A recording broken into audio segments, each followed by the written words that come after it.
the world is full of possibilities. I think it's that sort of optimism and lack of cynicism, I think is just amazing. It's very inspiring. I think the ability to be curious about the world, I think that's what keeps us all young. Actually, if you continue to be curious about the world and questioning and not being afraid to ask questions, I think that's really essential for all human beings. And particularly when you sort of look at very young children, just the way that they seem to have no barriers about interacting with each other. I think that's just fantastic. So I think those are the things that hopefully they've taught me. You're listening to The Mission Makers Show, a podcast that inspires humans to get into the mindset of success. My name's Sabeen Nanji, and I'm the founder of a business in the motorsports industry that explores leadership lessons from things like Formula One. I'm also a DJ and music producer in the underground electronic scene, and a public speaker on key topics like resilience, building high-performance teams, overcoming learning difficulties, and stimulating creativity. And to tie it all together, I love writing thought-provoking content as a journalist for these industries which are so unique in themselves. On this show, I'm sitting down with some of the most inspiring and driven people I've met around the world to talk about their processes, their failures, the lessons they've learned, and how they are truly making an impact for this world.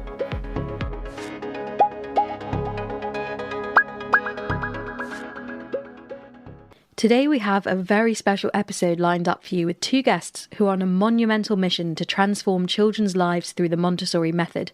First up is Leonor Stjepic, an influential driving force in global education who currently serves as the CEO of the Montessori Group, where she's established transformative initiatives such as the leadership program that overlays Montessori values into the boardroom, and she's brought in key partnerships such as the Jane Goodall Institute, where children learn how to implement practical changes for the planet.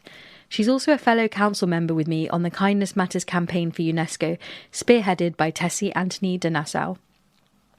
Secondly, we're joined by my sister Sabeen, who's a returning guest to Mission Makers. In Season 1, we had a profound conversation about unlocking the messages and secrets we encounter in our childhood.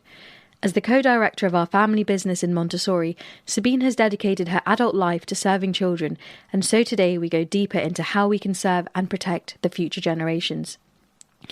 So just before we begin, if you're interested in some really cool rewards like virtual DJ lessons, the chance to ask our guests questions and exclusive merchandise, head over to patreon.com/missionmakers to check out how you can access these exclusive rewards. And thank you to all of you who've been writing into us and subscribing to the show.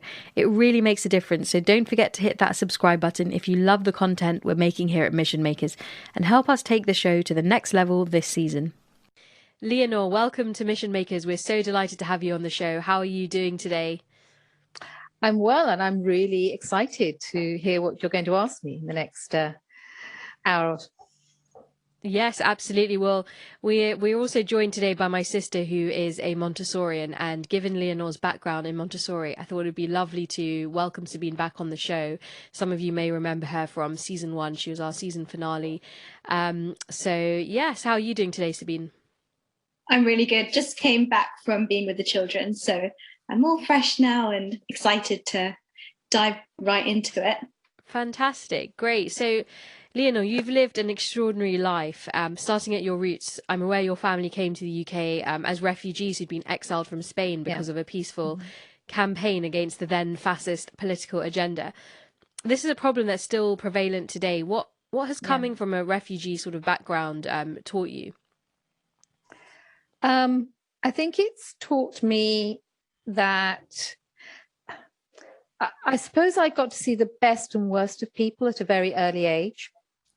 I think that one of the things, I came into a Britain that was not as welcoming of diversity. That's what I was born into. I was born at an age where there was a lot of racism, there was a lot of fear of the different. So sort of coming from a refugee family, and secondly I was the only the only pupil, I was going to say the only girl, but actually the only pupil in my whole school that didn't come from an English background. So, and I'd get asked lots of very weird questions like, oh, how does it feel like living in a house? Well, we kind of lived in houses in other parts of the world. So, it was just this sort of really strange, naive questions that were asked. So I got to see people who genuinely wanted to understand and who were curious, and that was great. But I also got to see sort of the not so nice side of people when they fear something that's different. And as we know, we're all humans. We all have the same desires, the same fears, the same concerns, the same values at the heart of it. And it was strange for me at an early age, sort of seeing that some people could be afraid of that or didn't see that. So I think that was a big lesson for me as I grew up, to understand that not everybody sees the world in the same way. Yeah, it's a shame how we still have so much, that those themes are still there, with people being less welcoming. We haven't moved too far in the right direction in the space of time that we've been here. I think that's why education and the work that Sabeen and other practitioners are doing is so important, because helping our youngest members of society learn about difference and respect difference is the only way that we're really going to actually make a difference in how we view each other in the world. Well, touching on that note, the meaning of your name is light or sunray. Would you say that this has a strong connection with who you are as a person and your mission? Wow, that's really interesting. I didn't know that. And it's just hit me, because someone said to me recently that they, so I do a lot of mentoring, and I'm mentoring two entrepreneurs here in Croatia, and one of them said, we'd come to an impasse and you came into our life like a ball of light. And I thought, wow, that was a very, very strange thing for them to say. So now you're saying that, I'm thinking, oh, perhaps there is something about wanting to shine a light on. And I think that's true. And I think that comes from sort of my family upbringing of, because the work that my family did in sort of shining a light on what they felt was wrong. Perhaps that's just something that just I feel is a part of me and has always been a part of me. Definitely. And we always love to go deeper into the meaning of our guest name in Mission Makers. And it's very interesting, because we've had many guests who've never known that particular meaning was their name. And we found that it's played quite a sort of subconscious role somehow in their journey. So that's awesome. And Leonor, we've both recently been a part of Tessie and the UNESCO Kindness Matters campaign. It was an amazing experience. And what legacy do you believe an initiative like this can have? Well, I think what it can do is it can, first of all, inspire others to continue doing acts of kindness and start talking about acts of kindness. I think the fact that we're celebrating kindness is hugely important. Often people don't stop to think that this is actually an important thing that we should celebrate. We talk a lot in the media and in society about what's wrong with the world, but when you look at all those amazing, over 1 million acts of kindness already, and more coming in, I think it makes me realize that there is something worth celebrating and shouting about, because there are a lot of people doing a lot of good things in the world, and we should encourage that and celebrate that. And that's the legacy. And having a UNESCO Day of Kindness, which we hope is what's going to happen as one of the objectives of this campaign, will be a way of celebrating that globally. And I think that that's really, really important. But I think it goes back to what I was saying at the beginning, that what it does is it shows that we have those common values.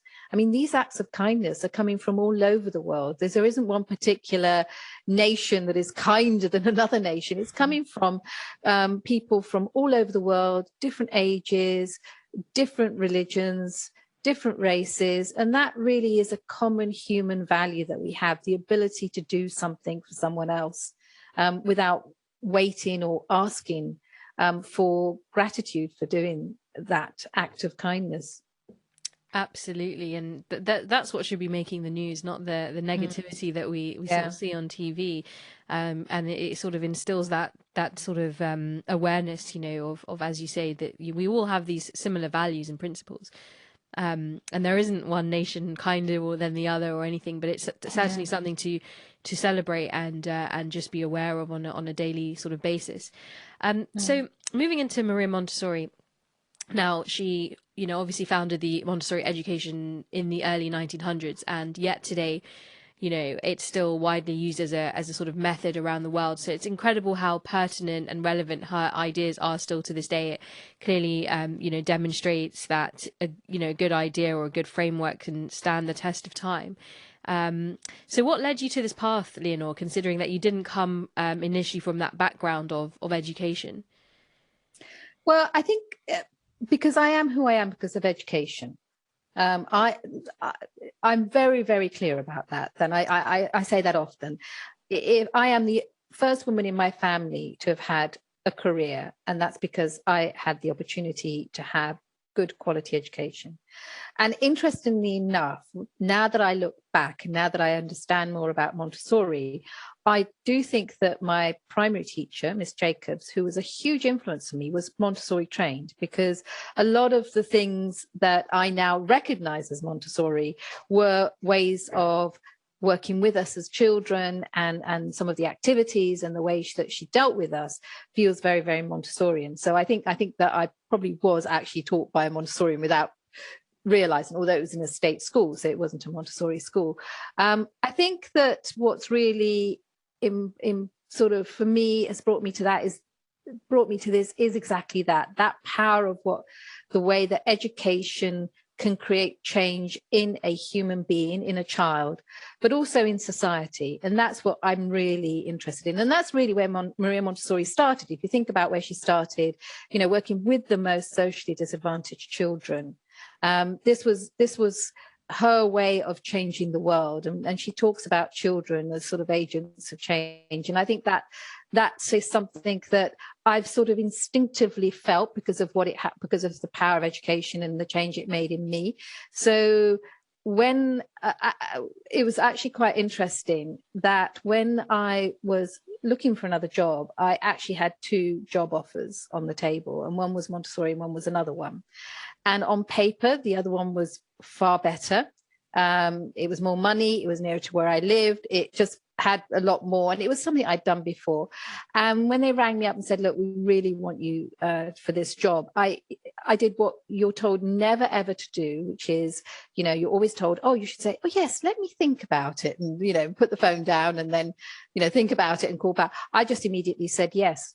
And I put the phone down and I said to my husband, I don't know why I've said yes, but I've said yes to this job. And it just doesn't seem, the logic wouldn't, say that this is a better job. But instinctively, I just felt that was the job that I had to do. Amazing. I think what's really stood out for me is, and it always has, is that it just takes one person in your life and one teacher who can just walk in and just change your whole path and your whole being. And on that note, I think one of the biggest challenges is, how do we ensure that those who are less privileged have access to quality education? And do you have any thoughts on that? And it's a huge mission in itself. So I'm just curious to know. No, absolutely. And that's part of the work that we're trying to do. So we're trying to sort of we're trying to attack the problem in different stages. So we are doing work with trying to influence government. So Montessori Group sits on the all-party parliamentary group for early years education and childcare. And we also sit on the all-party parliamentary group for women and work, because we think that both are sort of interlinked. And those are bodies where we sit with other partners in the early years space to try and get our voice heard at a government level, so to be able to sort of shift government policy. So that's one aspect of it.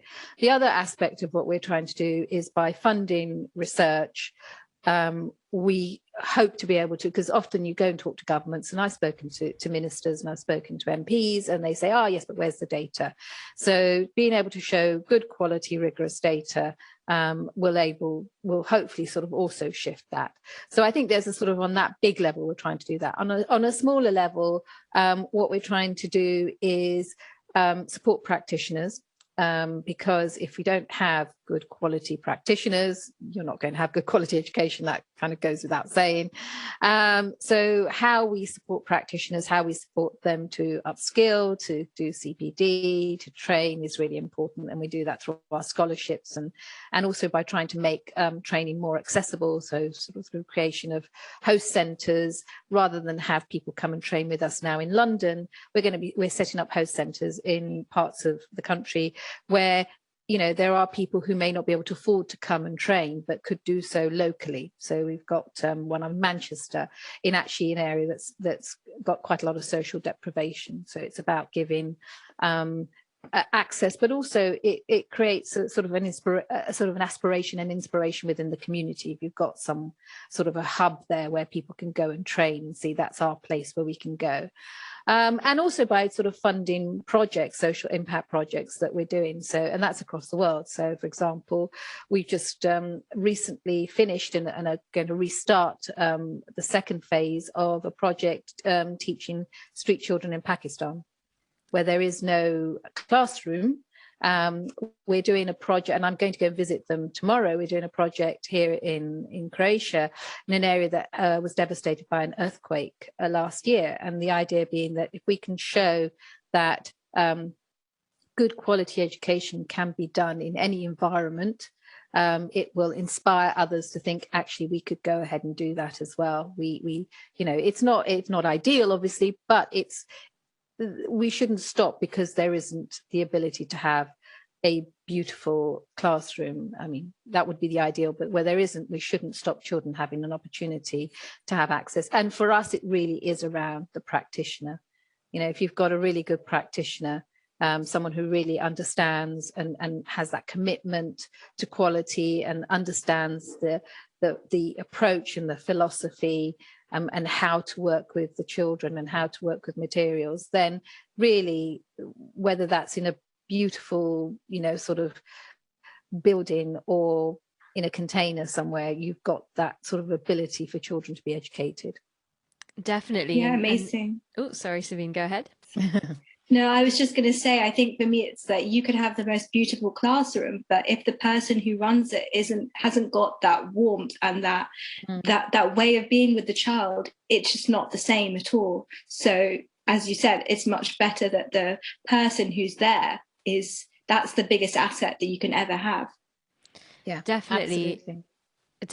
And as sort of perhaps a lot of people listening may not know, that there is sort of a difficulty on the sort of getting that quality of practitioners into Montessori. So, Leonor, why do you believe that is, and what can we do to kind of inspire more people to either become Montessorians, or for perhaps more, maybe it's a systemic, issue? What do you sort of believe are the I mean, I think the reality is that we're not giving early years practitioners the respect that they're due, in a way. So it's almost sometimes, I mean, I've heard, people describe it, well, it's just babysitting, isn't it? Or it's just playing with children.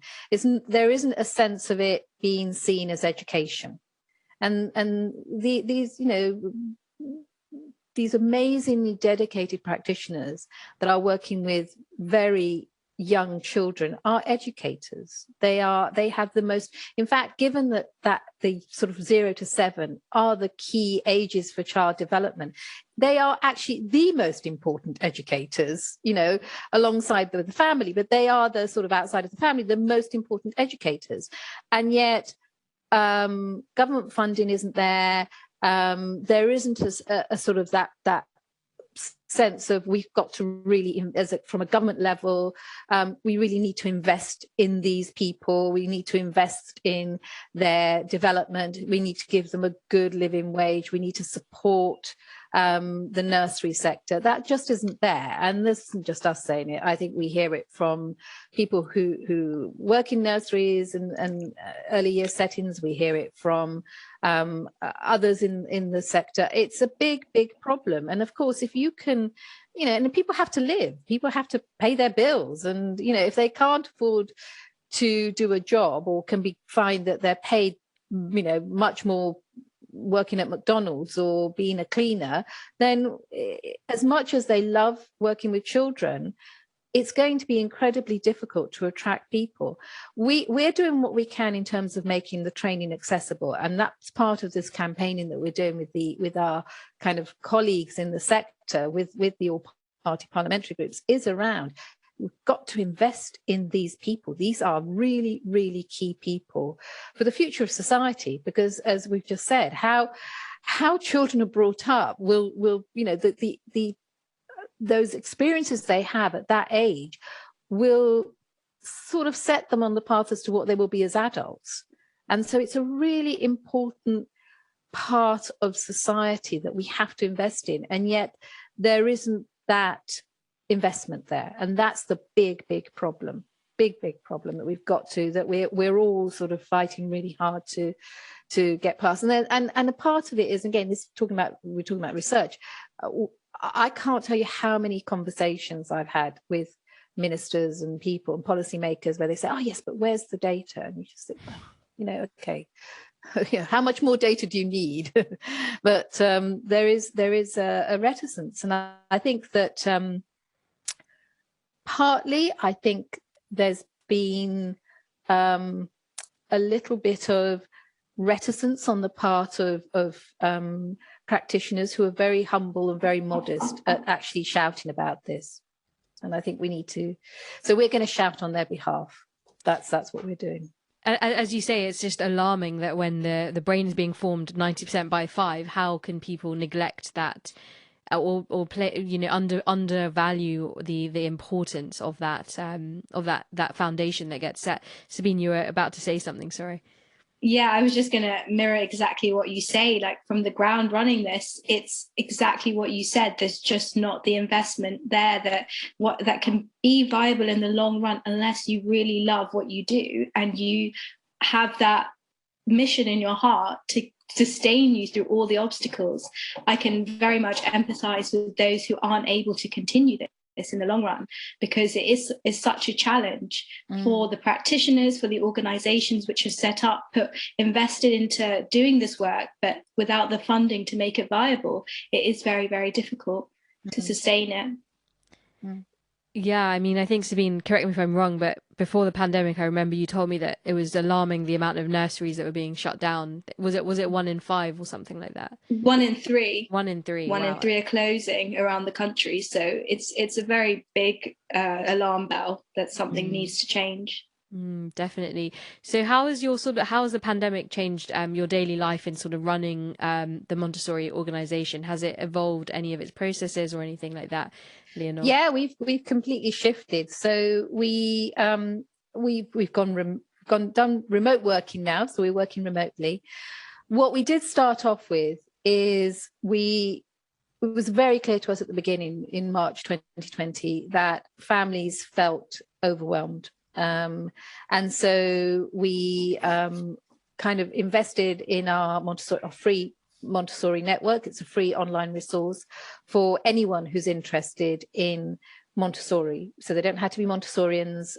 They can be parents, they can be carers, they can be childminders, they can be practitioners, they can be Montessorians, of course. And the idea is that we wanted to sort of give support there. So that was part of it. And again, this idea of having hubs across the country. So instead of expecting people to come to London, having local areas where people can go and train was a really important part of it. And because we knew that we wanted to increase the status of Montessori practitioners, we co-created the International Montessori Institute, which now offers, it's the world's only degree purely in Montessori education. Because we wanted to say, actually, these are highly educated people, which we will be offering. We're just going through our the validation process to offer masters and to allow people to do PhDs as well.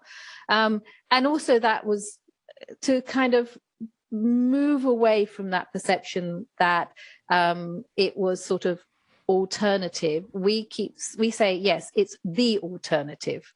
It's not alternative. The alternative to an education system that everybody realizes is broken. Everywhere I go in the world, everybody says to me, we have to change our education. One of the things I think the pandemic has done is made a lot of people globally realize, not just families and people in education, but businesses, governments, that the future requires us to have different skills to the skills that we had that started in the Industrial Revolution. We're in a digital revolution. We need all these social emotional skills. And it was quite interesting, Farah, because when you said about how kind of the Montessori approach is still valid, it's actually, I would argue, even more valid, because what it's really good at is teaching those sort of social emotional skills, particularly, that are going to be needed for the future. So people really need us. People really need Montessori. And so we've been a lot more active as well since the pandemic in going out there and talking about the need for Montessori. As I said, working with colleagues in the sector to talk about the problems facing the sector and the funding. We've been quite assertive about sending open letters to government, to the Prime Minister, to the Chancellor, and really sort of we felt we have to give a voice to people who are really suffering. We also started doing some work. We had a little project that's actually, we just had some reports in today, as it happens, working with a social enterprise called Venna that gives food boxes to families. Because again, one of the things is nurseries often know their families and their communities better than anyone else.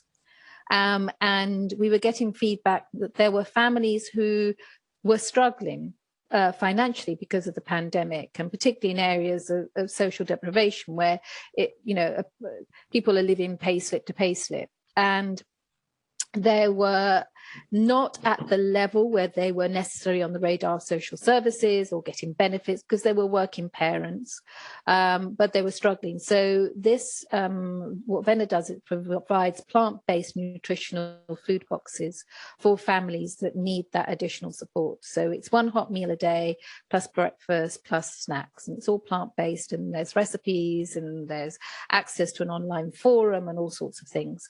And they're given away for free through our Montessori network. And we've just done a pilot project in Manchester and Liverpool, and I think we've got 184 families receiving food boxes who are absolutely thrilled, because it's just making a big difference to them and to their family's health. Because if the children are hungry when they come to their setting, they're not going to be, as receptive to learning as children who've had a good meal. So yeah, so those are some of the things that we've been doing during the pandemic. Amazing. Leonor, you've spent much of your career working with young people, and what are some of the things that they've taught you over the years? Okay, well, I think what they've taught me is that the world is full of possibilities. I think it's that sort of optimism and lack of cynicism, I think is just amazing. It's very inspiring. I think the ability to be curious about the world, I think that's what keeps us all young. Actually, if you continue to be curious about the world and questioning and not being afraid to ask questions, I think that's really essential for all human beings. And particularly when you sort of look at very young children, just the way that they seem to have no barriers about interacting with each other. I think that's just fantastic. So I think those are the things that hopefully they've taught me. Very, very interesting.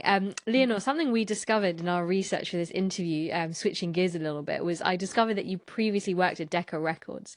I did. So I never knew this, and we've been friends for a while now. So I was quite excited to sort of find that out. So talk to me about sort of that journey, and what sort of teachings did you take away from the music industry and working at such a high pace label? Well, obviously, so I was sort of running the recording studios. I was sort of head of admin for the recording studios, which meant that, and of course, these were the days before mobile phones and internet and email. We used to have to get equipment and producers and technicians to certain parts of the world because they were recording a particular recording with somebody that was going to make a record. I think what it taught me was planning, really planning, because often the very, very big stars, they had a 2-year diary, so we were planning for things that were going to happen in 2 years' time. But then flexibility, because things often go wrong, and not panicking when something goes wrong, and just sort of thinking, well, I'm just going to take a step back. So always having a plan B and a plan C and a plan D and a plan E, in your back of your head, because something is likely to go wrong. So, yeah. Hey, you. We hope you're enjoying today's episode. We're on a serious mission here to create one of the world's best podcast series, and we'd be so grateful if you could support us in any way by becoming a patron of the show. There's a tier to suit every level, from early bird tiers where you get downloads to all my music with some super cool ninja stickers, to our VIP Mission Maker tiers where you get epic rewards like exclusive footage that never gets aired, the chance to submit questions to our guests with signed copies of books from them, DJ lessons, one-to-one coaching, and a whole load of super cool Ninja and Mission Maker merchandise. You can start supporting us for less than what it costs you to fill up your car for a month by simply heading over to www.patreon.com/missionmakers. Thanks for listening, and I hope you enjoy the rest of the show. What inspired you to sort of then work, sort of make that shift into the private sector? Because I know you were in the charity sector as well, and I know that was quite important for you. Do you want to sort of tell me a little bit more about that? Well, it was a very pragmatic choice. So when I started working in a charity, it was at the age of 18, and I helped set up Amnesty's working group for children at a time when children's rights weren't part of Amnesty's mandate, but also campaigning and working for children that had been imprisoned or tortured. And it was just amazing. But I realized that I and my kind of co-founders realized that if it really was going to be impactful, it needed to kind of be done at an institutional level. So we were also campaigning for Amnesty to take it on as part of its work, which it did. At that time, the charity sector was not what it was now. It was not a career path for anyone young. And so I went into the private sector and carried on volunteering. I'm really glad I did that for 2 reasons. First of all, because I got to get a lot of skills which have become very, very useful to me when I went back into the charity sector. It gave me a mindset that I think has been really helpful to me.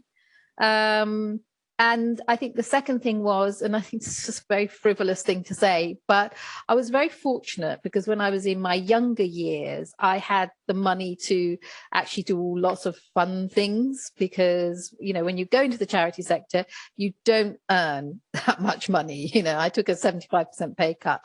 So I actually managed to do a lot of the fun things that I probably, might not have got to do if I'd been in the charity sector from when I was 18 or 19 or 20. And so I look back and think, I got to do all the fun, shallow, frivolous things when I was young, and then got to do the more serious things as I got older. So that was quite good.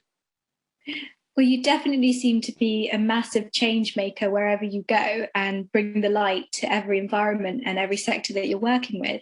And looking to the future, and particularly in the early years, what sort of changes do you hope to see in the future? I think, and I'm quite, as I get older, I'm more pragmatic, and I'm very pragmatic. I am not going to see the massive shift in the time that I have left my working career. but even if we just shift a little bit, even if we, and actually it's really quite interesting, because the charity sector is a good analogy of where early years kind of is now, where when I first, as I said, back in when I was sort of working as a volunteer in the charity sector, there weren't, it wasn't a career that people went into it as a career if they were very, very, very dedicated, but understood that it wasn't valued as much as it should have been done. And that's shifted tremendously in my lifetime, tremendously. Charity sector, you now go and do degrees in charity management. People have that as a career path. And that's what we want for early years. We want that shift. I want to see that shift. I may not see it completely, but I want to be able to see a progression and a shift that sees early years educators valued as teachers, as people who are professionals, paid what they should be paid, the same as other teachers in primary schools and secondary schools, and given the same level of respect at government level that teachers do outside of early years. So that for me is what I really want to see, because if we do not help society understand the importance, and I'll go back to it, and I'm never going to sort of excuse myself for keeping repeating this, if we do not give early years the importance that it has in child development, we are not going to have a society worth living in. We really aren't, because we're going to be failing our youngest members of society, who are going to be the leaders of the future. So we have to do this work. I'm really quite kind of driven and passionate about it. So I'm in a fortunate position that this is my, because of my age, this will be my last full-time role.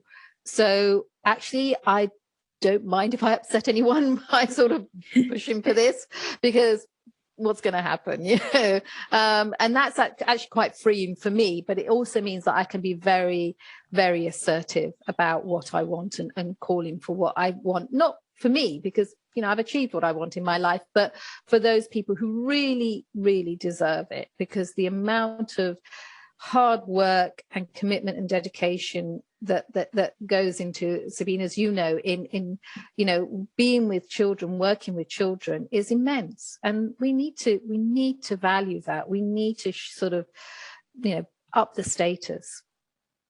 Well, it definitely fills me with a lot of hope to know that there's people like you in our corner and fighting the battle for us, because as you say, I think earliest practitioners, as much as we do try to make a noise about the conditions and everything else, it's difficult to make a change on the policy level.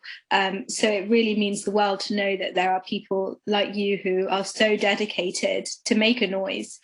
And I'm also curious to know as well that as we're so aware that Montessori isn't a teaching method, it's a way of life and it's a philosophy of being.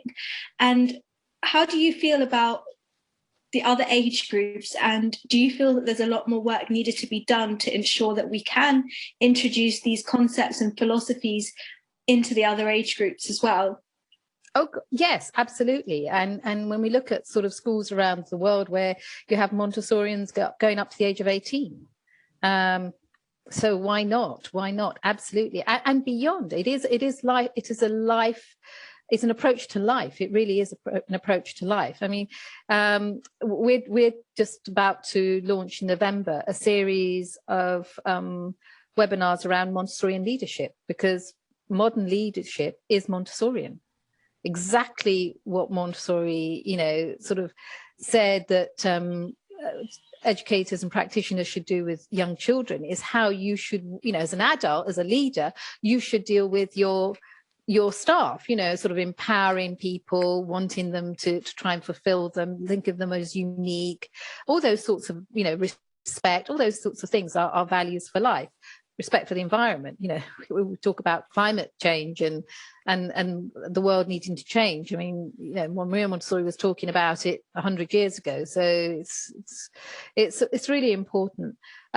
Yes, I think it should, and I think that if we can get there, that's a really good way of having everybody move forwards, including those that are working at the earliest years, of sort of saying, actually, this is really important, so let's move everybody forward. So yeah, it's something that we are very keen to do. It's funny that you're mentioning about Montessorian leadership, because that actually brings us on to a question that we had, which was also, how is the role of leadership different in your sector than it is in others? So maybe you could expand a bit more on that. Yeah, it's similar in many things, although there are many common themes, obviously, in leadership. I think the difference is when you have a leadership role in an organization such as Montessori, you can't really walk away from it at the end of the day. It fills me with a huge sense of responsibility of what as a leader. It makes me think that I can't just sort of switch off my laptop and not think about it, and switch off, because it's too important. It's too important. And I think that that's the difference, that there's a real sense of this is too important, and therefore I can't just switch off. I can't just think, well, at the end of the day, it's a pay packet and that's nice. I get a nice salary. Thank you very much. I'll go off and do something else. So I think I think that's the difference, that the level of commitment and the sense of the responsibility of the importance of what I and other leaders in the same sort of field do. Compared to perhaps in a more commercial environment, where, of course, there's a sense of responsibility for your organization, but there isn't perhaps the same sense of responsibility, I think. I don't know if that makes sense. No, definitely makes sense, and something that you were sort of talking about earlier, Leonor, and and something that I think all three of us, as we've touched upon, feel so passionately and deeply about in terms of the appreciation and the awareness and the resources coming through. Do you feel that the pandemic, or have you observed, sort of from the people that you're around, that there maybe might be a little bit more appreciation, because obviously so many parents were kind of having to sort of look after their children without the daycare and without all of that stuff for a while. So do you think that perhaps that triggered a little bit of a shift, or not really? Oh, no, I think it did. And in fact, we did surveys throughout the pandemic that showed that parents really began to understand what it is that their children do during the day when they're not there, what needs to happen. And I think there was a huge shift in attitude that we saw coming through in the surveys that we did. And we did surveys of both Montessorian parents and non-Montessori parents, and actually of people who weren't parents. What was their attitude shift as well, but who had had access to children, so grandparents and carers and others, and I think that's a good thing, and we need to build on that momentum, and I think we mustn't lose that momentum, but also, and I need to say, and this isn't said enough, during the pandemic, people forget that a lot of settings did not close. They were still open. They were still doing not only their own jobs, but often because they were taking children from other settings, because other settings, children of key workers from other settings, because, if you have a setting, you only have one child, you're not going to run the setting for one child because it's not good for the child to be on its own. So they were sort of moving to other settings. We heard of nursery managers and nursery practitioners who would go around and knock on people's houses, the houses of the parents and families of their children, just to make sure everything was okay. They really kind of went that extra mile, who were doing so much during the pandemic, and that we don't hear about that. We don't hear about all that incredible community work.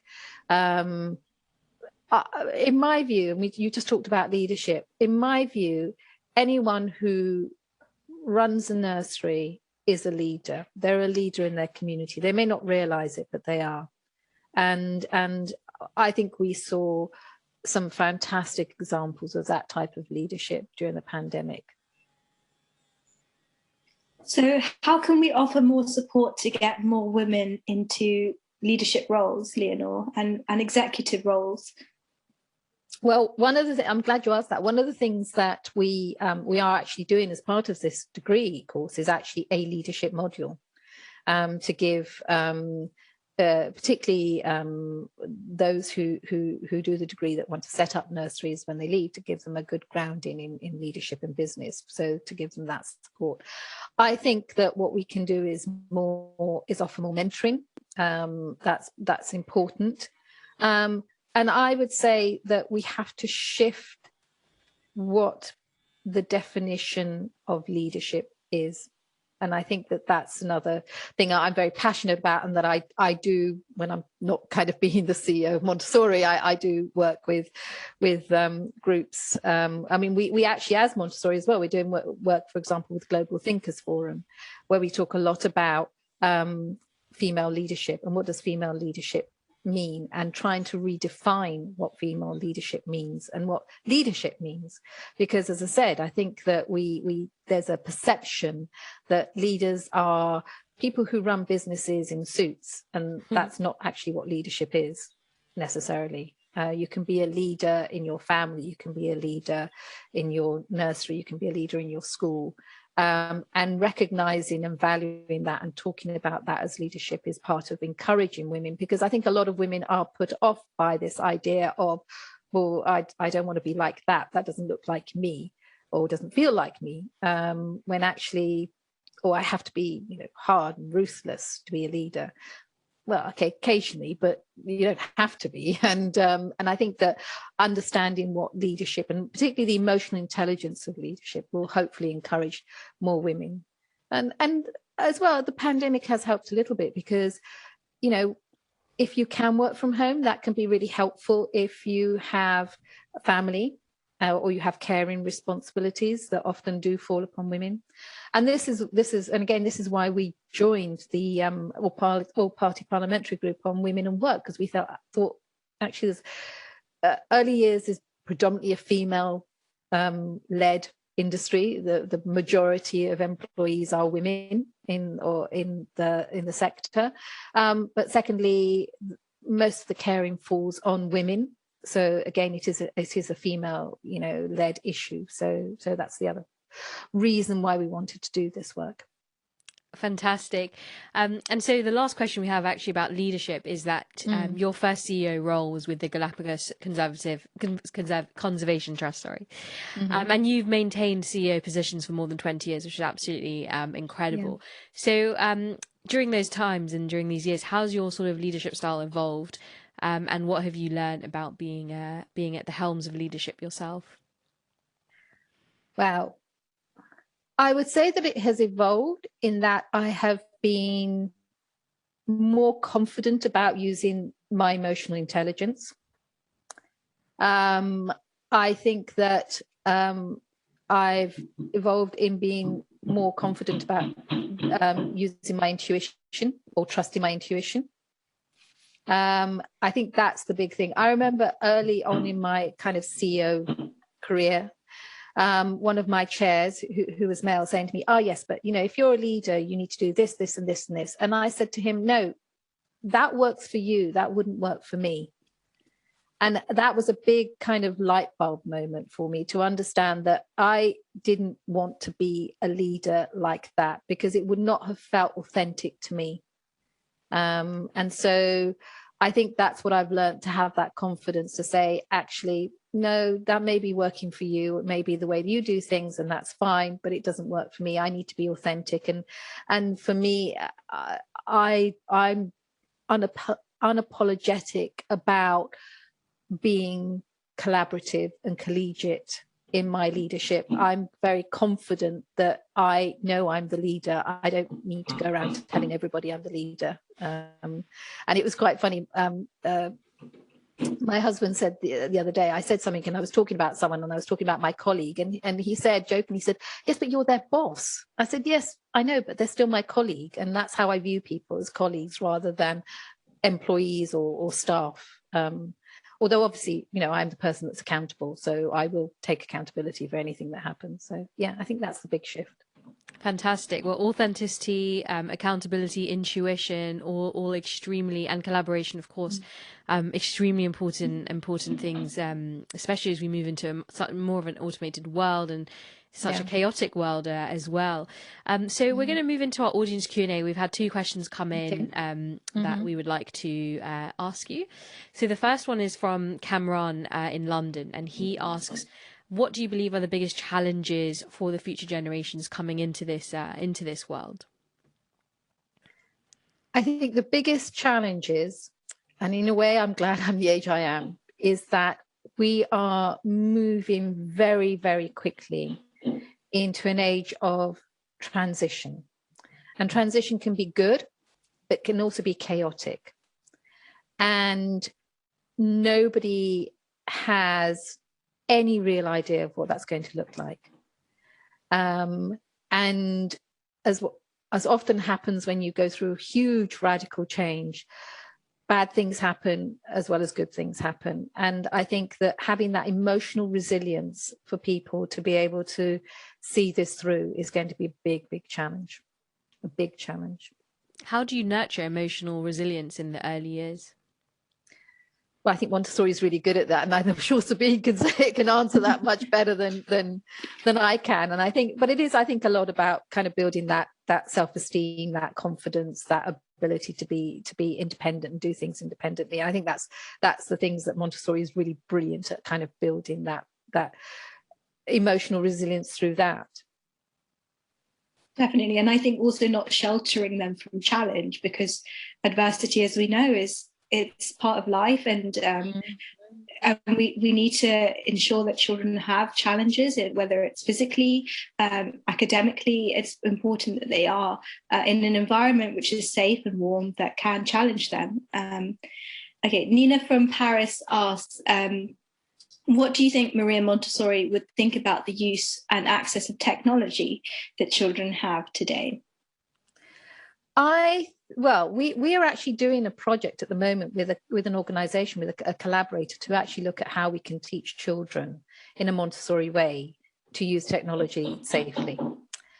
I think that she was an innovator and she was a pioneer. She was not afraid of trying new things. If you think about Maria Montessori's life, when she was growing up, there were no planes. There was no telephone, there was no TV, there was no cinema, no film. She adopted these things, and she was actually incredibly good at PR, really good at PR. We forget that, but if you think about it, how else did this, sort of doctor from Italy end up influencing the whole world, going and working with people like Gandhi, traveling the world? She took, she went by boat, and then when they were playing, she went by plane, so I don't think she would have shied away. She would have been curious, and she would have been wanting to think about how can we use technology to benefit children? How can we use it in a good way? And I think that's what we're trying to do with this project that we're currently developing, about how can we do it, because it's around us. We could hide, close our eyes and go, no, we're not going to allow children to have access to technology. They will get access to it. One of their friends will have an iPad or a phone. They'll get access to it. So better to just confront the issue and help children. As you say, it's a challenge. It's a challenge for young children. Let's teach them how to face that challenge rather than pretend it doesn't exist.